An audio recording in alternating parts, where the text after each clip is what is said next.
What's up to Lion Talk Live? So we love you too, buddy. What's going on, guys? It is Aiden Hutchinson. What's up, man? It's your boy Amon-Ra St. Brown.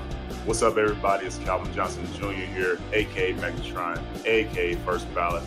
What's going on, Coach Dan at Lions Talk Live and the Duke Crew? This is Ball Hawk Ifeatu Melifonwu of the Detroit Lions. Everybody make sure you help support the YouTube channel Lions Talk Live by clicking that like and subscribe button. Let's get it and go Detroit. Greetings and salutations to everyone out there in YouTube land. This is Dan Skipper, offensive weapon for the Detroit Lions. Make sure you all help support Lions Talk Live and Coach Dan by clicking on that like and subscribe button. Everybody, woo! I love nothing more than watching Lions Talk Live every morning. Woo! A lot of people are asking for you, JJ Watt, and I saw your tweet. You said, I love waking up and playing with my kid and drinking my coffee, and I get it, but this isn't about you, okay? This is about the city of Detroit. All right, so greetings and salutations, everybody out there in YouTube land. I am your host once again, Dan Thornton, and I want to thank you all for tuning in today. Lions Talk Live afternoon show edition. You know, we're almost just shy of noon Eastern Standard Time, and yes, I was gone with the doctors yesterday, so I did not initially get to take part in the Pat McAfee talking to JJ Watt, but I want to break some things down to you. Some things, remember, on Lions Talk Live, we broke news that J.J. Watt and the Detroit Lions had talked a year ago. We took a little flack for it, but it ended up being true and correct. And hey, we're going to get a little pat on the back for that one. But we're going to talk about analyzing. You're going to want to stick around to the end of this show to see all of it. We're going to go through a few different layers of yesterday's interview between Pat Mack and the guys and J.J. Watt. I think we got some real evidence that perhaps the Detroit Lions have indeed talked to Watt again, that Watt or his representation have indeed reached out to him. Watt hasn't played since 2022. He has publicly come out, as you're about to see in some video clips, and talked about, hey, he's eased into retirement life. He's enjoying time with his kid and his family. But there's also a couple clips you're about to see that make you go, man, maybe this isn't so far off. Maybe J.J. Watt is considering coming out of retirement, playing with Detroit Lions. Let's get into the first video clip. Detroit. That's not the same old. No. That's actually the brand new Lions. And you know what they need, Jage? A lot of, what do they need, Pat? I think we can all answer that question. What do the Detroit Lions need after last week's unfortunate fall to injury with Aiden Hutchinson? Lions need a pass rusher. Pat McAfee and the guys do continue to talk to J.J. Watt, ask him multiple different questions. Would you enjoy playing for Detroit? Would you enjoy being a Detroit Lion? Let's see what he had to say. Yeah, because then Love Ford Field. Love playing at Ford Field. Big fan. Big fan of playing at Ford Field. How about the unis? I know you're a big uni guy. Wow. That's a good uni. Yeah, it is a good union. Yes, J.J. Watt would look great in it. But let's actually talk about it from a schematic standpoint. How would Watt fit in with this? Would he have to be someone like Haason Reddick? We talked about him yesterday when he broke the news that Detroit Lions and Reddick's agent had spoken yesterday. This was reported from ESPN. Jerry Fowler, Fowler from ESPN broke the news, and we brought it over to you on Lions Talk Live. But with Reddick, I get it. He would have to play at a different position, except maybe on third down.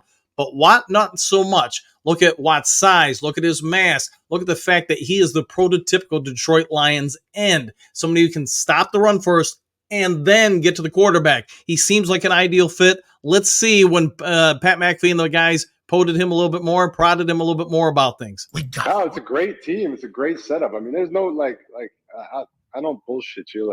You definitely sit there and think about things. You think about all sorts of things, and it's a great situation up there. Check a lot of boxes. They have a lot of great things going on up there. There's no doubt.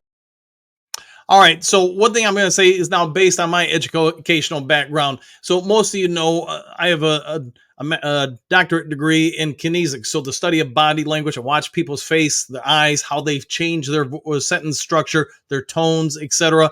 If you look at each of those clips with J.J. Watt, he's full of energy. He's got a smile on his face, especially that last clip when talking about thinking about returning. And more importantly, thinking about playing for the Detroit Lions. We all get it. Every player out there, everybody who's an athlete or coach wants to win championships. They want to be a part of something like that.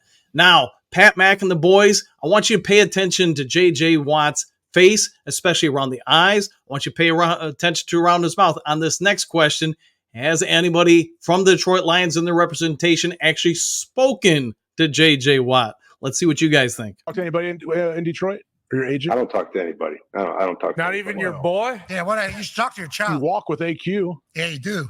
And Yeah. Michael Phelps No, is I- with him. You golf with Rombo. Pickleball.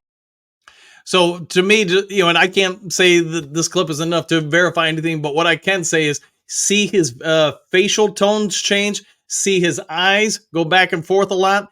To me, he's trying to avoid answering anything specifically. He's trying to make sure he doesn't give you anything out front. He doesn't ever come out, whether you watch that clip or the full clip, give you anything where he says, no, my representation hasn't spoken to the Detroit Lions. He says, I don't talk to anybody, which he hasn't. But his agent and all of his representation, I'm going to guess he chose his words carefully there. And yes, sort of like last year when we reported on Lions Talk Live that the Lions and J.J. Watt had spoken, I'm guessing the Lions have reached out to his representation again. Where anything goes from this, I don't know. I can't answer that. I just don't have that kind of inside information. I did, after seeing these full clips today, reach out to Detroit-based media, and my friends that still work in the media over there reach out to them. I have not heard anything back from them at the time I'm going on the air. But I will say this. I think there's at least some interest there from J.J. Watt. Again, reading his body language, listening to his voice, when he brings up the fact he's thought about playing for the Detroit Lions, all the talent they have, where that could go. Is it enough to pry the former, 29 billion time defensive player of the year out of retirement and play for the Detroit Lions? That I can't answer. One thing I would say, though, I thought was very interesting later in the clips is that he did answer if he was to come out of retirement, it'd probably be later in the year. He doesn't want to go through a full season. So would it cost the Detroit Lions anything to require him? Probably not, other than a contract. You wouldn't have to give up draft picks or anything like that. I'm bringing this video to you guys' attention because a lot of you guys in the morning show earlier today brought it to my attention. So I said, you know what, we got a little bit of a pause here in the markets. I'm going to go ahead and dive into it. I watched the videos. I even showed them to Jen, tried to get her thoughts on it. But for somebody, this is part of scouting. You do learn kinesics. You do learn body language. You do learn how to watch somebody going up and down the court or on the field or whatever, reading what they do when the camera isn't on them, because you do want to make an investment into the person, not just the player. Something that I think we all get is a high interest for this regime in Detroit Lions. J.J. Watt, at least to me, I think we would all agree is a very good fit for what we got here. And if you're not asking him to do, 50%, 60% of the snaps, if he's out there just, 40, maybe occasionally 45% of the time, a rotational guy, he's probably going to give you a whole lot. All right, guys, if you haven't yet subscribed, please consider doing so. Hit that thumbs up button. If there is some sort of breaking news later today, I'll get it over to you as quick as possible. Otherwise, go enjoy your day. Be kind to others. We'll see you all on the next Lions Talk Live. Take care, all. Happy trails to you until